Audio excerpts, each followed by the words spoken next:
almost dying at a Boys to Men concert. Last leg of the tour, I literally fell off the back of a stage during the concert and almost died. That was bad. I'm laying there on the ground after falling from this 6-foot stage or 7-foot stage. My head hit the concrete. There's this big, long conversation that you're having with yourself. I don't know if I've bust my head open.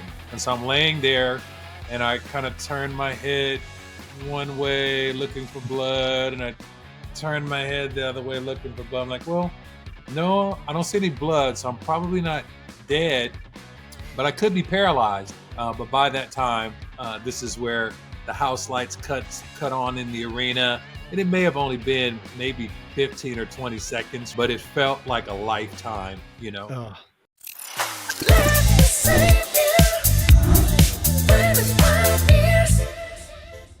Welcome to the Let Me Save You 25 Years podcast, not just another interview podcast. Instead, we jump right into a new Seanism each week.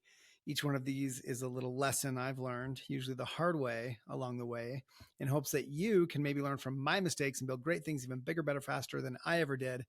These are simply true principles and useful tactics for success in life, not just business, unpacked in great depth by extremely successful people each week. My book, also called Let Me Save You 25 Years, where today's topic comes from, is intentionally very short. So think of this as the long version where I can go even deeper into topics. Today, our guest is a celebrity, top of the charts, #1 hit musician, singer, songwriter, and producer turned minister. Here to go deep into our most heartfelt Seanism, number 20, everything else is dust. So before I bring on Montell, I'd like to just give a recap of how this Seanism came to be over the years. The story I share in the book is one where I'm at our 5th annual Lovesac Manager Fest. It's like our annual big training meeting. We fly everyone in from around the country. We do a few days of training and team building, whatever. And on the final day, we give out stock ownership, and it's a big dinner, and everyone's excited, and I give my little speech, whatever. And just before I get up to give my speech to like the whole company in the backyard of my then business partner, under a tent with, white linen tablecloths, whatever, my phone rings and it's my wife. And she's on her way to the hospital. Her water's broke. It's time to birth baby number 4. And I've got to go. I've got to meet her there. And so I say something really quickly.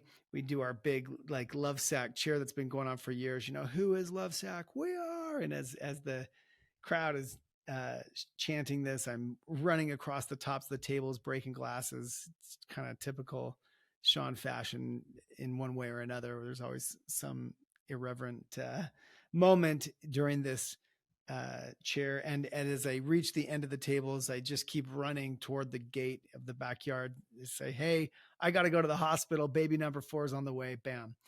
And I reflect then on, besides, of course, the opportunity to witness a birth and on all of the miracle that is involved in that, just the time in the hospital, sitting in the corner of the room as my wife's preparing to have a child, which can take a while. And then, after the baby comes, I have all this time to be detached from work. No one expects me to be at any meetings, catch up, just breathe. At the time, I'm a volunteer youth seminary teacher myself for my church. I'm waking up at 4:30 in the morning to deliver courses to bleary-eyed teenagers at 6 a.m. on religion, if you can imagine. It's part of what I do. Get to work, get back home to have maybe breakfast with my other children. This is my routine. See Tiffany, get ready for work myself, to work by 8:30 at Stanford headquarters for Lovesac. And then at night, I'm teaching at the New School for Design, Parsons in Manhattan. I've achieved my master's degree. I'm teaching there. So I'm essentially working many days of the week from 4:30 a.m. till often I don't get home from Manhattan until midnight. I'm just exhausted. Besides keeping up with 3 kids, besides being married and growing Lovesac like crazy, raising money to get ready to go public. It's just a wild time in my life. And I'm also trying not to wish it away. Sometimes when we're in these really busy, rough, thick times, and they come and go, and sometimes they last for years, it's easy to just, kind of wish we were on the other side of it. Look forward to that next thing 6 months down the road, a year down the road. Oh, if only we could get to this launch, to that moment, to, closing on that house or whatever's in your future.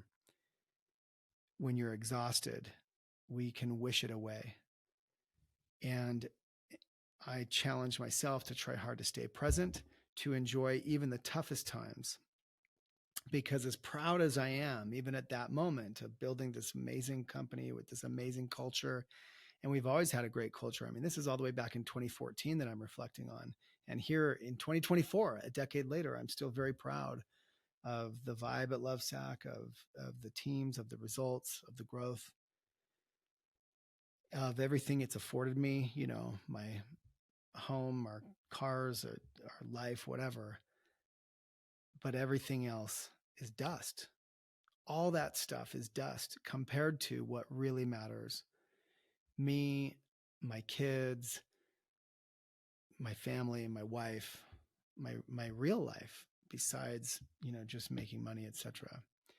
And this Shamanism is really rooted in another story that I share in the book where, and I won't share it all here, but my dad ends up screaming at me at a young age for having lost the gas cap to our van.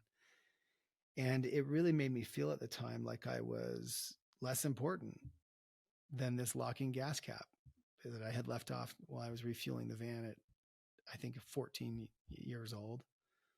I was just putting a gas can in the van on one of our boating trips. Anyway, my dad sometimes made me feel like stuff. He was very protective of his tools, of his things, and if I would lose them or abuse them, he would let me have it. And I've tried hard not to behave that same way, but I'm sure it's in me. I mean, the apple doesn't fall far from the tree. So I've tried hard in my life to really keep this Shamanism front and center. In fact, I wear this ring.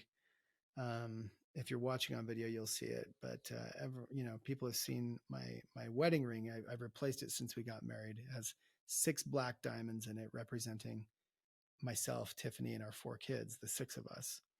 Especially because in my religion, in our culture, we believe that families are forever. It's fundamental to our religion, and that I'll be with my family forever, especially Tiffany, who I'm married to. And on the inscription in this ring reads, "Everything else is dust," to remind me that of all the stuff, of all the things, of all the busyness in my life, all the mandates, all the things I have to be a part of, the cold, hard truth is that all of that is just trash compared to the importance of my relationship with Tiffany, my relationship with my kids, and really my relationship with fellow humans on this earth, which are the things that really matter. And therefore, everything else is dust. So this is a Shamanism that I hold near and dear. It's very personal. I have to push myself every day because I'm not a person who naturally thrives on love and naturally exudes love. If unchecked, I'm very task oriented. I'm very driven. I can walk all over people. I can treat people maybe poorly or at least not well in the pursuit of just getting stuff done. And I'm not trying to be mean. And that's my point. Some of us have to try to exude love. Some of us have to try to be better examples to our kids, to those around us, to be kind, and to put people's feelings first, even as we maintain top ambition and chase our biggest goals. And that's hard. It's just hard. I think it's hard for everyone. And I'm looking forward to unpacking it today in great depth with minister, pastor, great friend of mine.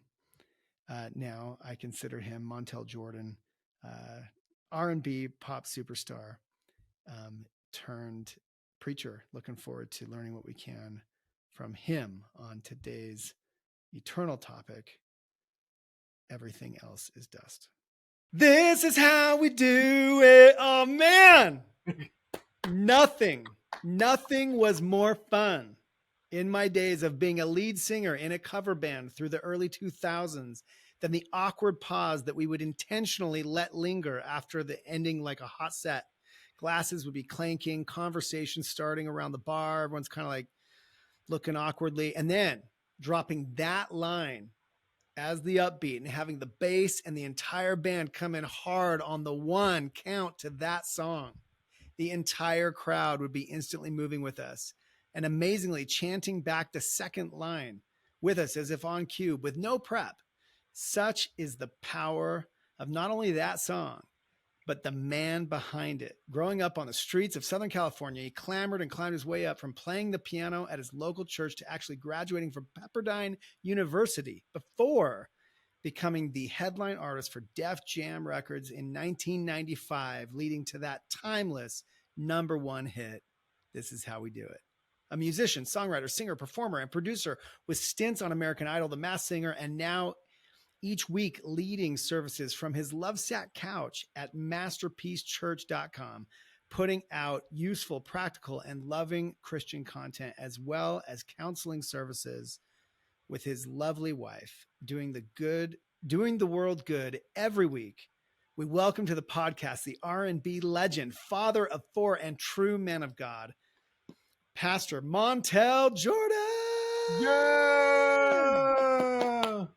I'm so grateful that you sang that intro, man. I'm so grateful for the courage and the guts and the gumption that it takes to commit, and you did that. Thank you for that introduction. Super glad to be with you, man. I've sang that line many times, but never in front of Montell Jordan, so super embarrassing. But what's the name of the cover band? Back in the day, it was Under the Covers. Under the cover. I love that. I love it. I know y'all slayed when that song came on. Well, you slayed for us. Only when I got to the middle section, I had to make that rap. It was like, people would say 5'8" he stood. Oh, you had to switch it up. That's good. That's good. That's all I got, hard. That's good, 5'8.5" maybe. But Montell at 6'8", the real deal, on the pod with us. So yeah, man. This is going to be good. And so excited to break down this topic. This is one of my most personal Seanisms. I was sharing in the pre-intro. It's engraved on the ring I wear every day as my wedding ring, which came along later after I had kids, as these 6 black diamonds representing my 4 kids and my wife. And in the inside of my ring, Montell, it says, everything else is dust. Okay, because of course these 6 souls to me, including my own, right, are everything. And so when you first heard this podcast topic, what was the first thing that came to mind without thinking too hard? First thing that came to mind was this idea that, I've always heard that sometimes you can get something called beauty for ashes. And what that basically means is that sometimes through a lot of the pain, a lot of difficulty that we have in our lives, that God exchanges those difficulty, those ashes for beauty.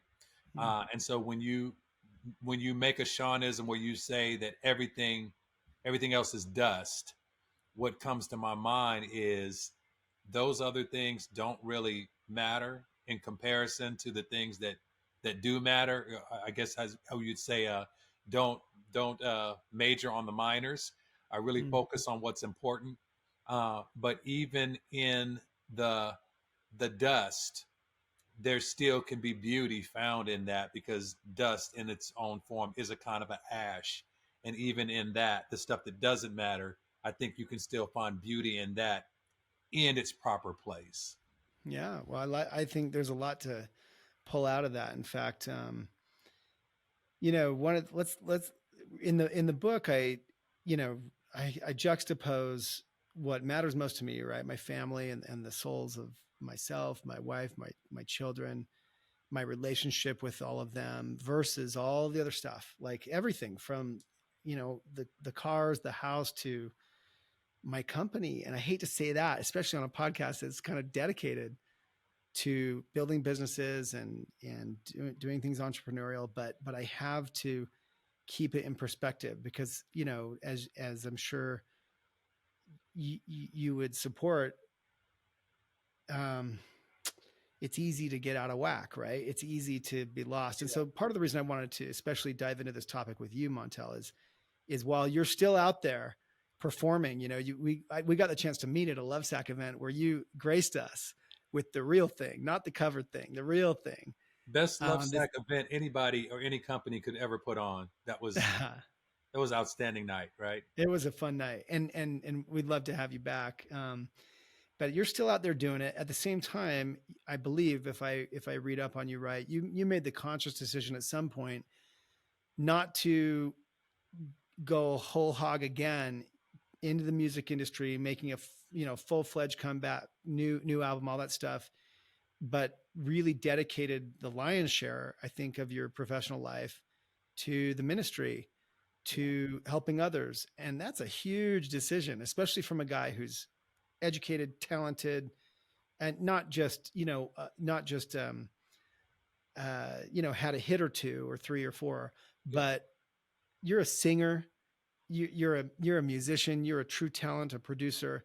So tell us a little bit about your choice to dedicate, much of your adult life now to other things. Yeah, sure. Well, here's I guess a big reason why, and then I think that'll give you some insight into what I did, the why behind what I did. What I did was leaving the music business altogether to go into full-time ministry, which for me was going to sing at a big church in Atlanta, and then through time being reintroduced to the music business, but also now from an entrepreneurial standpoint, doing marriage ministry to help couples, and then also taking the ministry side to starting this virtual church. But all this came about because I had to learn how to stop balancing and start prioritizing. And I think a lot of times what will happen is people will say, well, how do I balance my career and my family? How do I balance my wife and my parenting? And the thought, Sean, at least what hit me, is that some things were never meant to be balanced. Hmm. Some things were meant to be prioritized.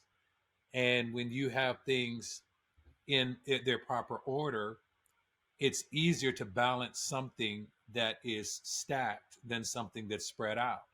And so, from the standpoint of if you have an amazing wife and outstanding kids, how do you balance your wife and your kids?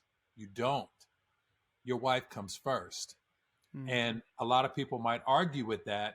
And those are probably people that have difficulty in their homes Yeah. because they don't recognize that no husband wants to come behind a kid, no wife wants to come behind a child. Mm-hmm. And your kids gain more when they see a structure of parents who love each other, who are putting each other first, and recognize that they are safer underneath parents who are in agreement with each other, and that they know mommy and daddy are first and we're next, then they can be comfortable with that.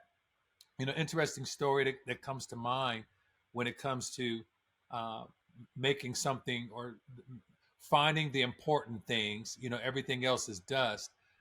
I had an opportunity many years ago, and maybe I should start this statement by saying, or start this story by making this statement, and that is, some people are exchanging opportunities for responsibilities. Or I should say, they're exchanging their responsibilities for opportunities. Hmm. And from that standpoint, I had this really cool opportunity one time, doing Christian music, to perform in front of 100,000 people at this event called Celebrate Freedom. It was in Atlanta, huge event. 100,000 people throughout the day coming through to perform. They had me slated sweet, like right in the middle of the day as the sun is going to probably start going down. They had me in our ministry scheduled to go in and perform. Wow. But my son, who at the time was about maybe 9 or 10 years old, he had a football game. And so I was like, Mm. man, my son has a football game, but I can do ministry. I can do God's work in front of 100,000 people. Yeah. And so I went to the people that were running this event. I said, "Hey, is it possible that we could, I know I got a premier time slot. Can I maybe go earlier in the morning so we can, get this performance and get our worship, and I can, go to my son's game?" They said, "No, we got some people that are coming out. They got flights later. You're here in Atlanta. We need you to go on right in the middle of the day." Hmm. So I said, "Well, is it possible that maybe I can go on later in the evening, let somebody else go before me so I can go to my son's game?" They were like, "Nope, all the headliners are scheduled for later on in the day. This is the time slot." And I was like, Wow. "Are y'all telling me there is no flexibility? There's no other way that this can happen?" They said, "We're sorry, Montell, but this is the only slot that we have for you." And so I went to my son's game. I told him, I said, I appreciate Wow. the opportunity. The ministry team will have to do it without me. But the thing is, I cannot exchange my responsibility for an opportunity. And the Wow. thing is, even with 100, and it's ministry, man, a Yeah. hundred Yeah. thousand people leading worship for 100,000 people at a big concert. Uh, but the reality is, those 100,000 were an opportunity, but my son was my responsibility.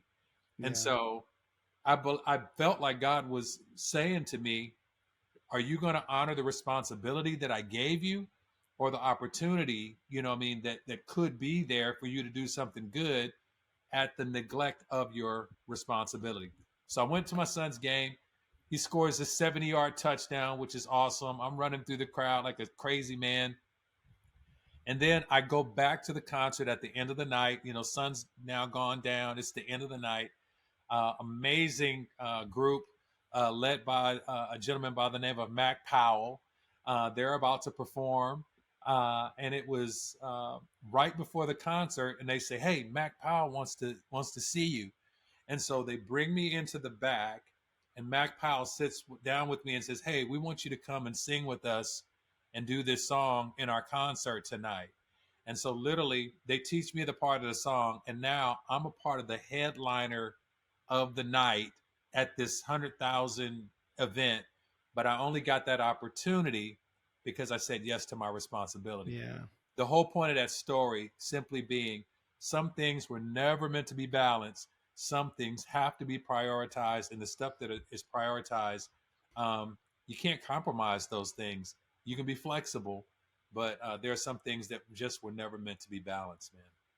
Well, thank you for launching into that story, because there are so many pieces of it that we could pick apart and will.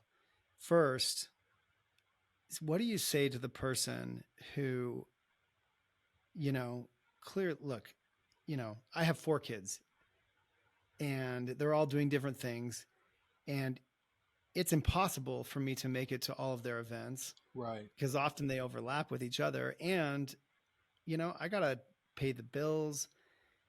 That's my priority. That's my primary responsibility. Maybe I'm not as flexible as Montell. Maybe I haven't made, money. I'm not independently wealthy in any way. I need to, yeah. So what do you say to the person who wants to prioritize these things that matter most, but feels like they can't?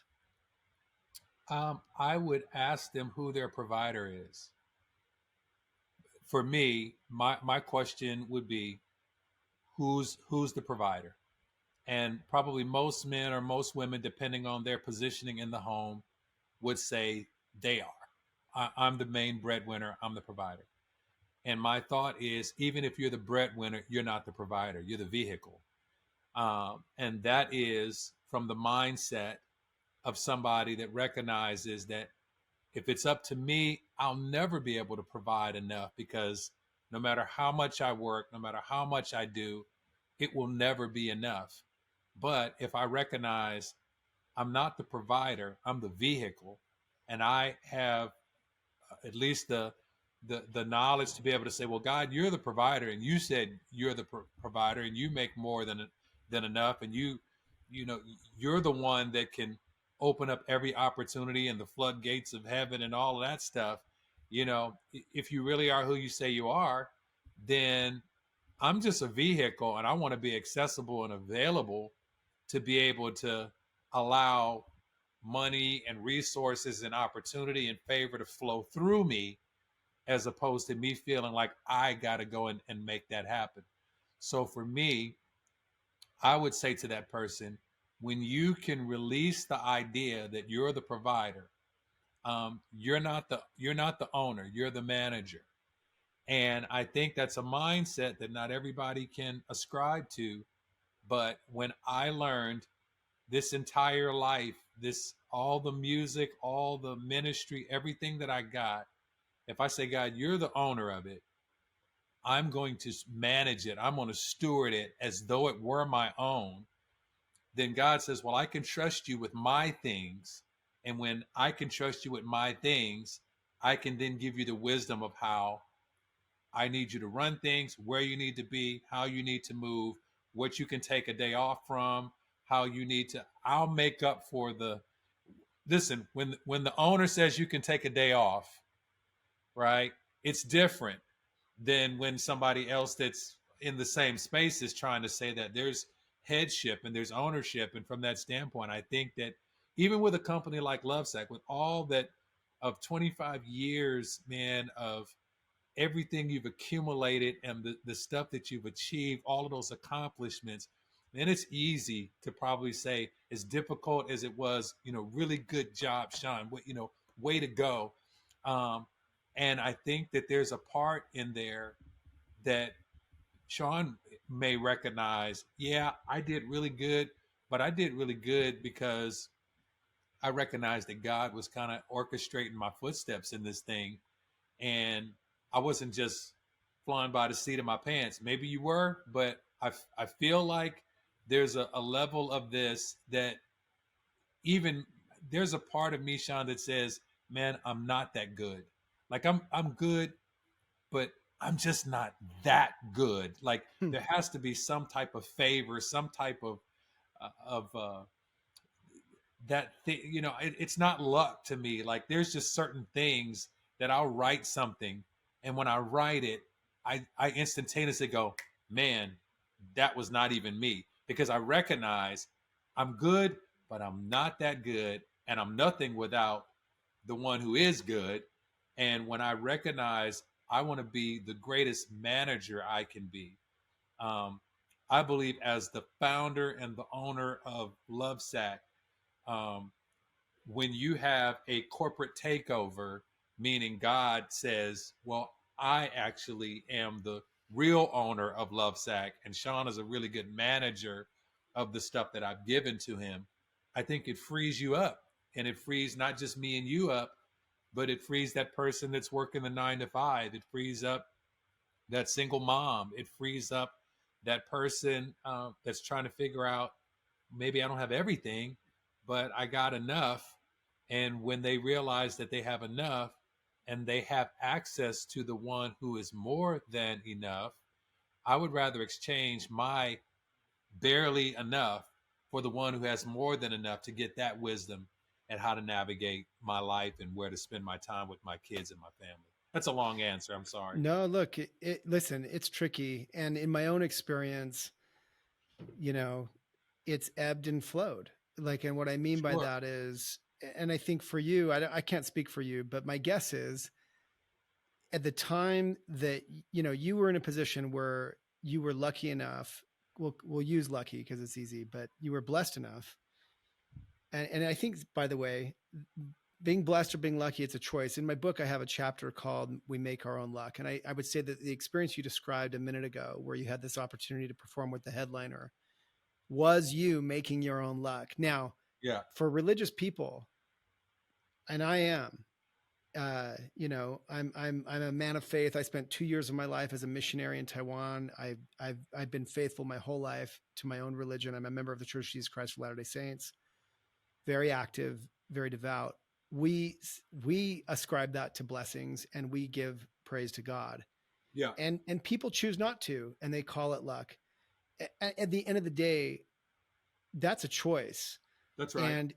And it's the difference maybe between, exercising faith and chalking it up to happenstance. In our case, right, as people of faith, we give praise to God. Yeah. But it is a choice. Now, beyond that, I would say in my own life, there was a time when honestly I couldn't breathe.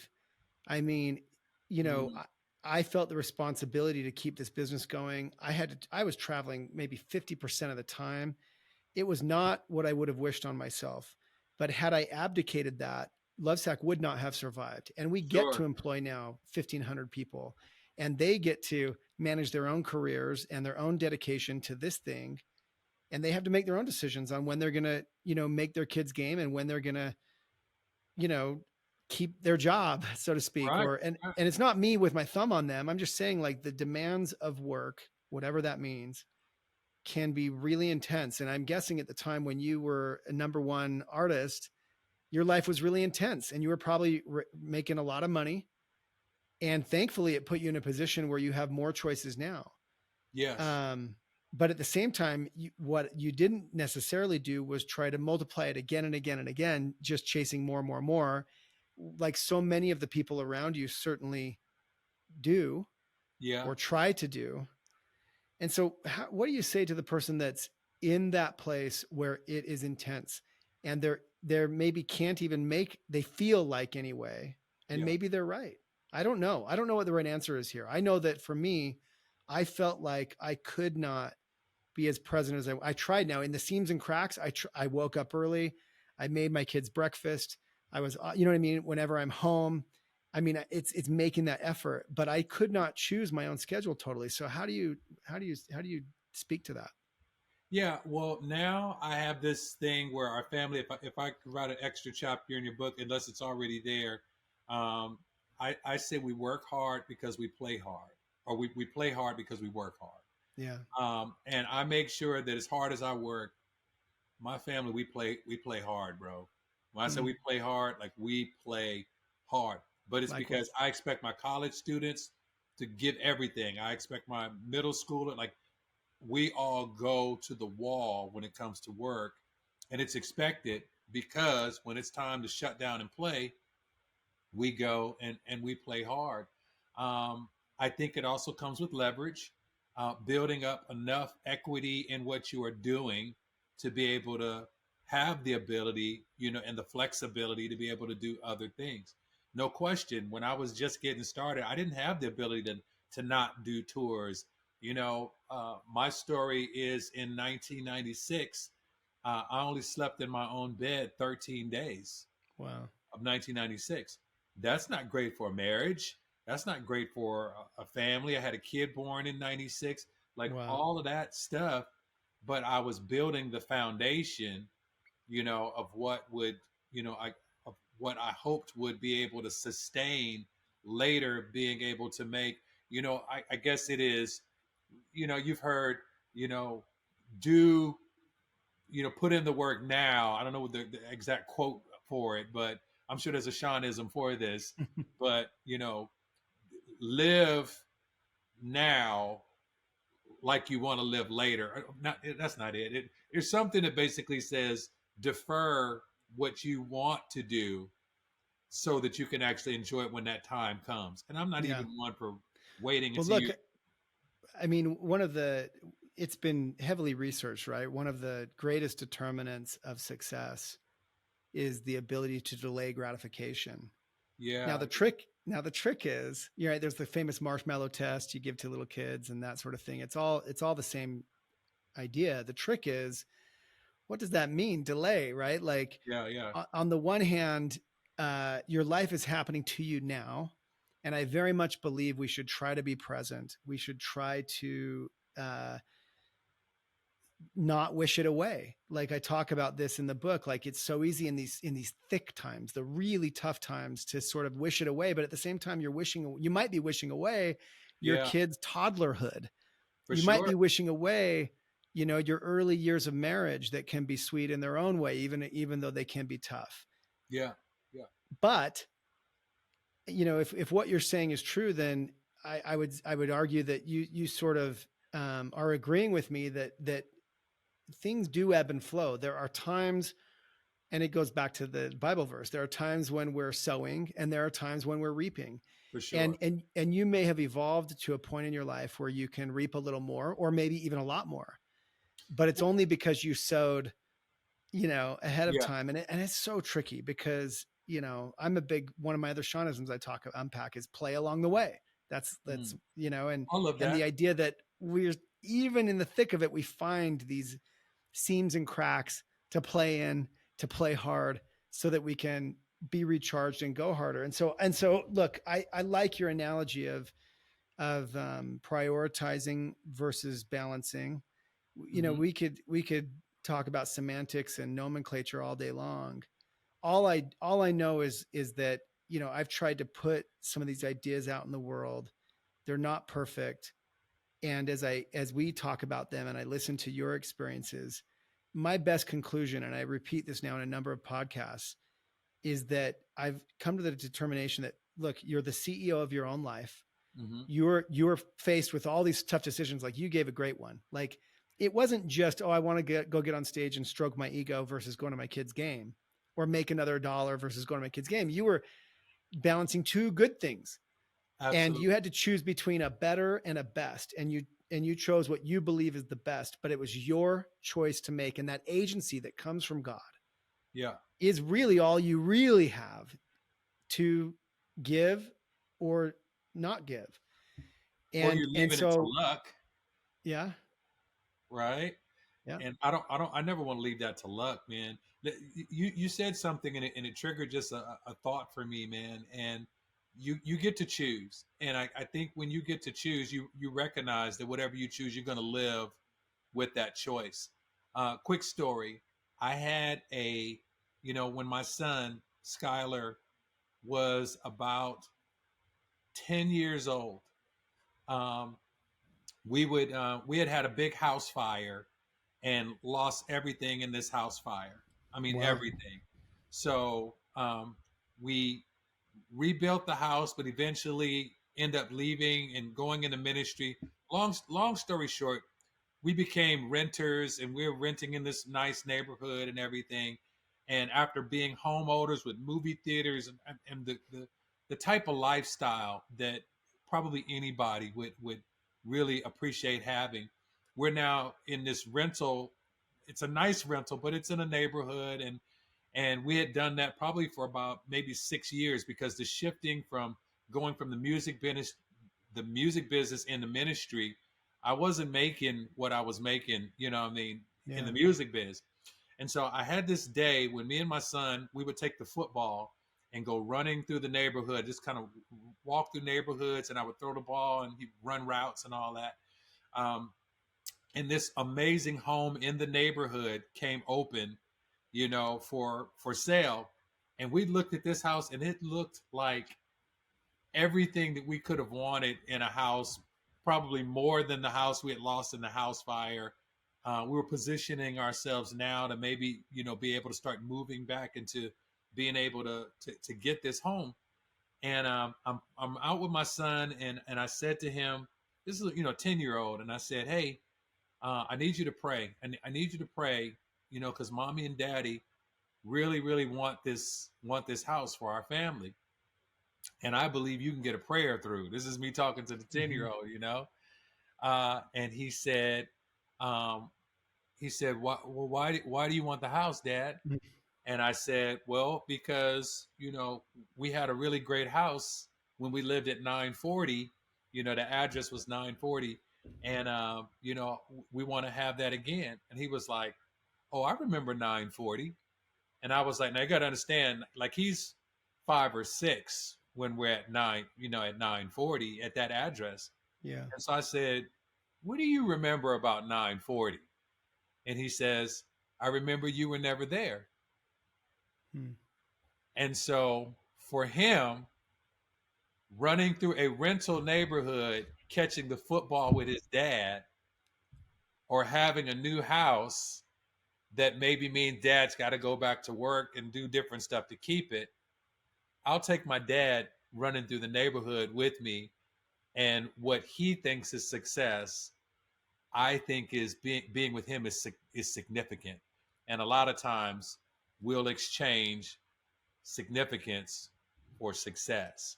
So Yep. just in that statement, as you were Yep. talking about that just kind of rang true to me that we do get to choose, and we get to live with the choice because we could have gotten the house and everything would have been great, but then somewhere in the back of my son's mind, he's got this thing of where, yeah, my dad was super successful, but I wish he just could have been here. Yeah. What a great story. Thank you for sharing that. I'll build on that and say, I have this little morning mantra. So, everyone has their morning routines, and Mark Wahlberg, another friend who I admire, who's a big advocate of prayer and a big man of Yeah, faith on social media, who I've gotten to know. I watched him at this recent golf tournament where I got to golf with him all day. I watched him lead. It was is the Mark Wahlberg Celebrity Golf Tournament, right? And nice. I ended up on a cart with him. Anyway, he ended up leaving the event around dinner time to go have dinner with his family and then come back for that auction with all these celebrities. He's an example of someone who's in the thick of it, and to your point, is finding a way Love that. in the seams and cracks to prioritize. And so we all have our different, and he's in a different moment in his life, in a different industry, in a different whatever path than you are, than I am, building a company. And we all have to make our own decisions. And I believe, as long as we are giving an honest effort, like, and when I say honest, I mean honest with yourself. Yeah, yeah, We can all dodge our kids in the name of, you know, work, or in the name of our own sanity or whatever. We can even dodge our spouses, yeah, at times in the name of whatever. But as long as we're being honest with ourselves and trying to make an effort to prioritize these things that matter most. And when I say things, I mean these people, these souls that yeah. matter most. There's so many things I want to dig deeper on with you. So real quick, uh, on the house thing, we're in the middle of this remodel ourselves, and we're living in a temporary house. Mhm. And it's not the ideal layout that we would choose, and it's not the ideal size, whatever. And we're being careful as we redesign the one we're remodeling because it's older, not to spread everything out. Like, I'm not a fan of movie theater rooms. I'm Yeah. not a fan of places where my kids can, if I can't kind of raise my voice and call everyone to dinner, maybe it's too big, maybe it's too spread, maybe it's too far. And I think people make this mistake in designing their lives, not just their houses, but designing their lives so they're too spread and too thin. And in Mm, the end, there's a lot to be said for closeness. You said something earlier about your wife, prioritizing your spouse. I remember I was in a group where, listen, I think in the media, the idea of putting your kids second sounds terrible. yeah, I believe the same as you. yeah, Yeah. And our religion, in our case, listen, a marriage is eternal and, you know, the doctrine that I have studied since I was a child, that I spent my life as a missionary as well, and do today. This is a controversial topic because, well, of course kids come first. I believe that is a subtle twist on when you place your spouse first and the kids are in an environment where that's apparent and obvious. I believe it all works out really nicely. And I yeah. believe that's a truth that's been twisted and lost. And look, that's controversial, but it's what I believe. And it's apparently what you believe too. We believe it 199, 200%. And, Yeah. and that's because when you put your children out of the order, out of alignment, you put them in harm's way. I don't have a better way to explain it other than we have vertebrae in our back, man, and if one of those things slips out and tries to go on top of the other one, that's painful. And it may Mm. be able to, it's called a slip disc, I guess, when it slips out of position. But I think it's dangerous, man, to allow, if kids, and kudos to you, man. When I met you, I'm walking through the hallway and I meet your wife. So shout out, one, because you married up. I mean, you're very, very smart, Tiffany, man, like I did. You thank married you. up, And then I meet all your kids there. This is at a corporate event, bro, and you're there. Your wife, your kids are all at this event, and I'm like, man, I gotta know this guy because one, he recognizes, I don't have to leave to go away. Like my family can be a part, of some of these things that I'm doing. And so and then you really kind of build a structure where the people there kind of feel like family too, from what I was gathering. Yeah, And absolutely. so from that standpoint, yes, I think that if we let our kids feel like you can have priority over mom, if it, or the mom makes the kid feel like they can have priority over dad, then what happens is we lose infrastructure, we lose accountability, we lose when I go to work on a job, when that kid goes to work on a job somewhere and a boss tells them, hey, I would like you to get this done here. It's one of those, well, my mom and daddy don't talk to me like that. You lose um, structure, you lose the, Yeah. we have this in place and this in place, and it's here for your safety and for your good. And Yeah. when you can kick that on its side, I think you're building a generation of people that just don't have a respect, one, for the foundation of marriage, the covenant of marriage. And then outside of that, beyond marriage, they just don't understand authority. They don't understand how to submit to, and not from a negative stand, how to submit to authority. Well, listen, no one is ever going to fault you for being a really devoted father, mother, parent. I will just tell you that it comes back to faith. Like what you said about making money.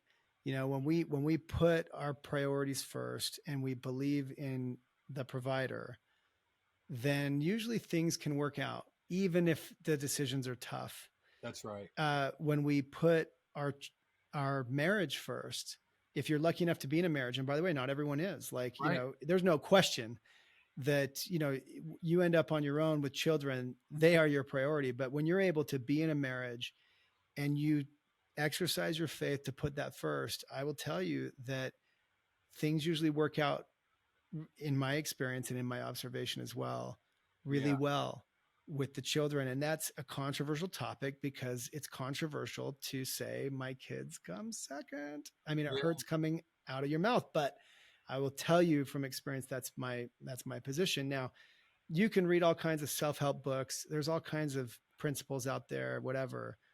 But to bring it back to this idea of, everything else is dust. So let's talk about the stuff, Montell. You made a lot of money real fast. I'm sure, I don't know, but you do in your business when you go platinum. And you've been around it. I guarantee you've been around all kinds of people, not just other artists, but in that industry, in Hollywood, in the music business, where, insane amounts of money and stuff and cars and homes, etc., bling, jewelry, take your pick. It's all around you. How, how do you think about stuff? How do you think about money? How do you think about wealth? And how do you maintain ambition as someone trying to do things, as a child of God on earth, trying to make things happen, Mm. while keeping your priorities straight? Um, Slight correction, just from the standpoint of when artists like myself, and including myself, go platinum and have big records, you get a lot of fame and notoriety, Mm, but you don't get a lot of money. yeah. Uh, but you get a lot of access, and sometimes access can be greater than money. And so what happened is I generated, as most artists, um, a counterfeit lifestyle. And when I say counterfeit lifestyle, it is a lifestyle of I went from nothing, and now I got the number one record in the nation. And so now I can say to the label, hey, I want to fly first class. And they say, absolutely. And I say, when I get to the airport, I want the the black car SUV to pick me up? Absolutely. And the label, we're going to go to Ruth Chris to eat? Absolutely. And instead of shooting $100,000 video, we're going to shoot a $500,000 video? Absolutely. And what's happening is I don't recognize that everything that I'm suggesting and everything the label is suggesting is resources that don't actually belong to me. Hmm. And so when you are playing with house money, the house is going to win in that situation. So what happens is I am generating all these things that are all recoupable. Hmm. And recoupment, um, the best way I could explain that Hmm. without going into a full music business 101 masterclass. This will say it all. In in 2025, this is how we do it. We'll be 30 years old. Hmm. My song that we talked about, it'll be 30 years old next year. Last year, year 28, this is how we do it got its very first royalty check. What? So in other words, the millions and millions of records that were sold, the millions of times it was played, the label generated and benefited money from that. But because of where I needed to recoup, I was in the red for 28 years. Wow. Now, Sean, this is how we do it is a big record, dude. Great It's a song. big record. A lot of records aren't that song. And so Hmm. if it took my song, that record is one of the top 100 party songs of the last century. Yeah. And it took that song 28 years to recoup. Then you got to start looking at some of these other artists and some of these big records and wondering why, well, if that person is so huge and they got that big record, why couldn't they have their own label, or why couldn't they do their own thing? There's a reason why the Taylor Swift re-recorded all her songs and redid them, because she needed to own her own masters on those songs.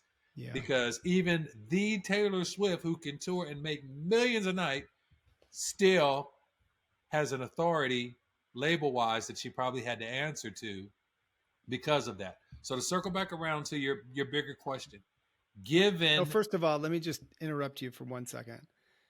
Thank you for being so transparent. That is amazing, because it makes it real for people to understand that what they see is not what they think. I share the story in the book where I won $1 million from Richard Branson. I had 2 million in debt, having built all these silly love sack stores. Some of them worked, some of them didn't. It was like me being a young artist. yeah, And I was buried under that debt, and have experienced that numerous times in my adult life for reasons of my own making. yeah, sure, And so I don't think it's that different, but I don't think most people are able to see through it or around it, because they don't know. By the way, when someone's watching that TV show, they just see a kid win $1 that's million. it. Yeah, He's a millionaire. yeah, And then, by the way, how do they treat him? Better or worse because of it? Now, so you experienced all of that at even a greater amplification because of the fame. Fame is, we could spend a whole hour on that. But yeah, so first of all, thank you for being so transparent and honest. I think that that's a rare glimpse into the real thing. And now take us to how you reconcile, stuff. I mean, we're still rich, poor, doesn't matter. Stuff is part of our life. yeah, for sure. The pursuit of stuff, the pursuit of wealth, even just to feed ourselves and our families. How do we reconcile all that with our priorities? Yeah, I think when it comes to, and I know this is not for everyone, but I can only come from my lens and my pursuits of the things that led me down this pathway to where we're able to have this conversation today. That journey of learning that lesson with the label and learning many lessons with music and with the label. Um, there's this great line from the movie The Dark Knight where um, the amazing what is my guy that played the Joker? He's passed away now. I can't think of his Oh, name. Heath Ledger. Yeah, he says when they say he says we got to kill the bat, and they basically said, well, you know what I'm saying, if you could do it, why wouldn't you do it? And he said, when you're good at something, you never do it for free.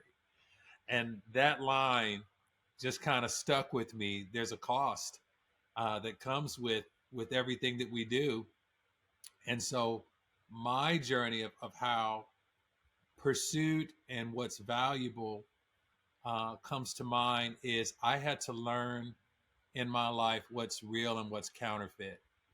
And that was a big part of my journey. And when I talk about counterfeit, I mean that when people looked at my life, I can tell you I had a moment, Sean, where, you know, I'm in the music business. I got music videos out. I'm in debt up to here, but you don't know that. You see me in the music video playing golf on a ghetto golf with, you know, the supermodels and Russell Simmons and all. And I can remember somebody came to my mom one time and said, "Hey, Montell's doing really good right now. When's he gonna buy you that big house?" And my mom at some point was like, "Yeah, when is he gonna buy me that big house?" Because perception is reality for some people. And the people that were around me perceived that I was wealthy because fame equals wealth. And I And by the learned way, you've probably felt compelled to live that way because that's how the game was played, especially I think in those times in the world you were in, R&B, pop music, like, you know, that's the game. And by behaving that way, it sort of came back at you that way, right? absolutely, and I think the enablement when you're enabled and emboldened to do certain things that are going to hurt you, but you don't know that. Like I didn't get a handbook. I didn't get a handbook that came along with the fame and notoriety that said, "Hey, when you get that deal, don't do this." And so, if you would imagine, it's the same way if a person says, "I'm going to purchase a $1 million home," and you have it on a 30-year fixed, you're going to pay a whole lot more than $1 million on that home over those 30 years. Now, in addition to that, if you would imagine that if my label gave me the million, and they're not giving me the whole thing, but they gave me the portion of the million towards that home.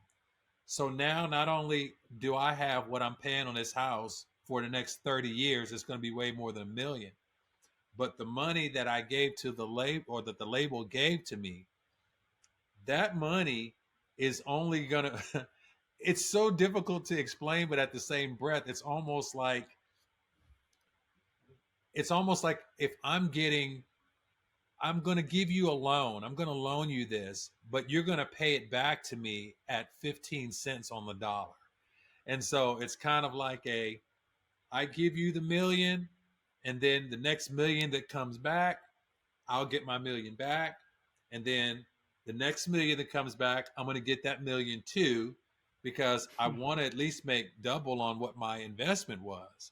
And then after that, every dime that comes in towards you, you can keep 15 cents of that, or how does it explain? It's almost like everything that comes in, it's still almost mine because everything you only own 15 And cents of that, everything that's still coming in. and then by the way, you got to pay taxes on everything that you finally end up getting. And so, look, I think that for me, and you can tell me if you know, how you feel about this, but this is listen, I don't have the right answer. I think it's personal. I think people can choose to live really miserly. Like people really celebrated Warren Buffett because he generated all this wealth for himself and for others. And he, you know, famously lived in like the same little house in Nebraska. Yeah. Um, and look, I think that's amazing, and that's the way he chose to live his life. And to your point, you know, maybe, but by the way, maybe he's just not interested. Maybe he's just interested in seeing the money stack up. For me, I've had to first get really honest with myself. And I have this morning mantra I live by. In the morning, I kind of review these notes to myself every day. Something I sort of, you know, you could call it affirmations, whatever, but it's like keeps me on track every day. Mm-hmm. And I sometimes have to remind myself to stay focused on what I'm doing, because Lovesac has such a great purpose, and I, you know, it gets to create all these jobs and whatnot. And it'd be really easy for me to invest here, invest there, do three other startups, because I know how to do it. And I've made the choice to stay focused for lots of personal reasons, right? Sure. But I have to remind myself, because otherwise I could get distracted, and all it takes is a quick distraction and you get sucked into doing this or building that house or buying those things or chasing more and more and more. And at the same time, you know, I have friends who retired in their 40s, and they, I've had them tell me point blank, like, actually, you know, even though they get to ride their bike a lot and they get to, I don't know, run Ironmans or do whatever they do with their time besides being a dad or whatever, I've had them point blank tell me, like, hey, I kind of admire what you're doing, Sean, because at least your kids are seeing you work. Like, you probably could have sold all your stock and been done, and, you know, let someone else take the company Lovesac and grow it from here. But I've made the choice to stay because I think we have a great future, and I'm engaged in what we're doing, and I believe in our purpose. Yeah. So look, my point is, you get to decide.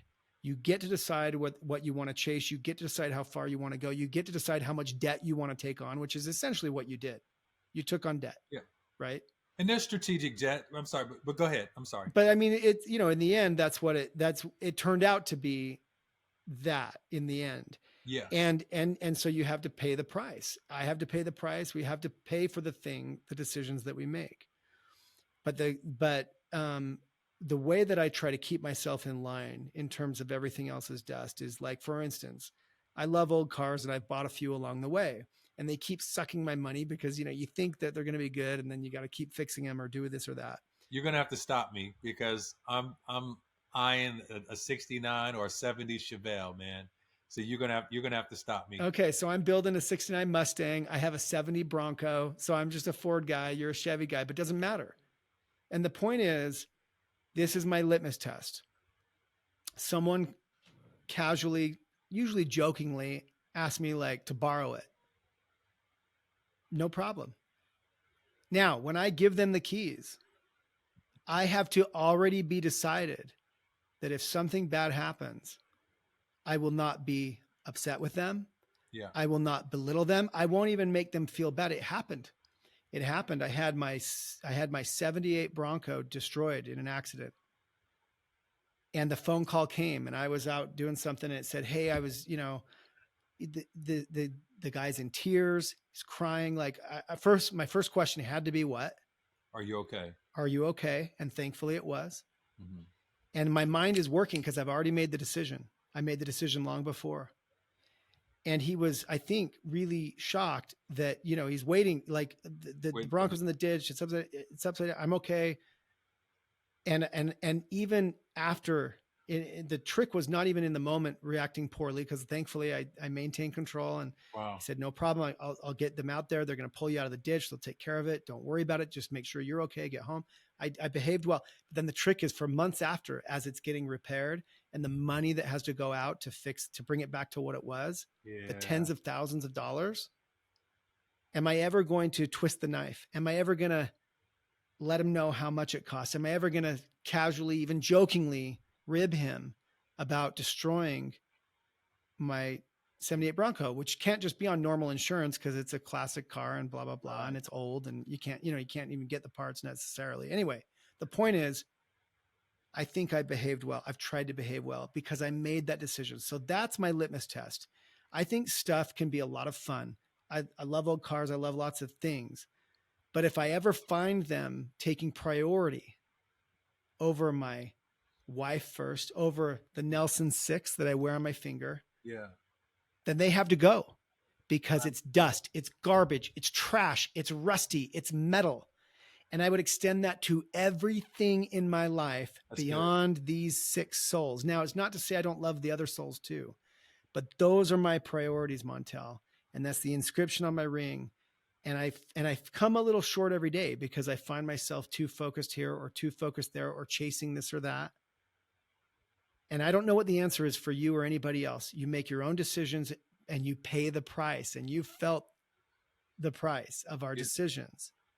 But that's the cold, hard reality of where we live. And all I can say is, if you find a way to keep yourself in check, to be honest with your motivations, and on a daily basis fight the battle, then I think you can make good enough decisions where sometimes you can even have some cake and eat it too, Yeah. as you enjoy the things that matter most. You said principles matter, people matter, you matter. You've laid it out in the book, and from that standpoint, when we talk about prioritizing, like those 6, those aren't just your priorities. Once again, those are your responsibilities. Yeah, Those are things, and not things, but those are people that God holds you responsible for. that's right. Like he holds you, like it's not just something you can do. That's something that you're required to make sure that you're at your best for that. And I've often asked, man, because people exchange things in their lives all the time that aren't worth it. It's people. Some people gather dust, like as though it's precious. Like this is my precious dust, my my things. But um, I've often said that would you like to have 1 million counterfeit dollars or one real dollar? And I say don't answer that so quick, because counterfeit money will spend if people don't know it's counterfeit. But in that, having 1 million counterfeit, at some point when it's caught up to, you're gonna have to pay a price for spending counterfeit money. Whereas if you only got $1 but it's real, you got something that's real, and you can spend that or hold on to it or do whatever, but you're holding on to something that is actually authentic and real. And so um, I think I don't know if you know this, in our lives, man, a lot of people can't tell what's actually counterfeit. And my wife's mom, when she was a lot younger, she was a banker. She used to work at the bank, and she told me the way that people can tell when counterfeit money's in circulation is they handle so much real money throughout the day. All they're trained to handle real money, real money, real money. They handle real money all day long, real money. And because they handle so much real currency, that when they actually come across something that's not real, that's how they can tell when something is counterfeit. And in our lives, it's the opposite way around. We handle so much counterfeit stuff that when the real thing, the real good thing comes along, the real God thing comes along in our life, we can't tell it's the real thing because we're so used to counterfeit lifestyle. We're used to, if I want to take a picture on my phone, I don't just take a picture on my phone. I have to get the right angle. And, so I'm almost creating counterfeit everything that I'm distributing in my life. um, Whereas I think when we really grab a hold of what is not just successful, but what is significant, when we find what's significant, we find what the priority is. When you got your Nelson Six, when you are able to put those things into play, then you can determine what else stays and what else goes, because you've set the standard, you've raised the bar, and Yeah, that's great. I've tried to do the same thing. Look, I appreciate it. I appreciate it. And it's a daily thing, every night. It's been a long day. We've stayed late to record this. Am I going to be present for my kids at dinner? Am I going to take the time to tuck them in and talk to them? Or am I going to dodge it because I'm a busy dad and I deserve to, tune out? It's a daily effort. we make our own decisions. We live with the consequences, and that's the blessing of life. You get to make your own decisions. You And get so, to. You get to. I appreciate you taking the time to unpack this and taking time away from your family and the things that matter most to you to share with others. Is there anything else you want to plug or tell us about before we wrap Montell? I'm going to share one more quick story and then I'll plug. My quick story, because you talked about tucking your kids in. I got an 11-year-old daughter, and almost every night that I am at home, I play hard because I work hard. I just came off a tour where I was in Germany and in Australia and then back in Germany. I was gone for almost 3 weeks straight from my family. That's 3 weeks of not being with my wife. That's 3 weeks of not tucking my 11-year-old daughter in. And one of the things my 11-year-old does, she's super, super creative. She waits right till after we've snuggled, we've done everything, it's time for bed. And right at the very end of the night, she always says, "Dad, will you tell me a story?" And I'm like, ah. And I always think, I don't really have time to tell a story right now, or really maybe don't want to, but I get to. I get to tell a story. And so literally, we have this thing where I, on the spot, as a songwriter, as a creator, I just start making up a story. Hey, there's this three-legged mermaid, and this mermaid's name is Francisco. And Francisco, and I just start telling the story, and she's egging me on. She's like, three legs. How did that happen? Or Right. she's stretching it out. But the point of that is, um, a lot of times we don't recognize that we think that what we have to do is actually what we get to do. Yeah. And there's a big difference in what you have to do and what you get to do. I don't have to chuck my kids in, but I get to. I don't have to put in overtime, but I get to.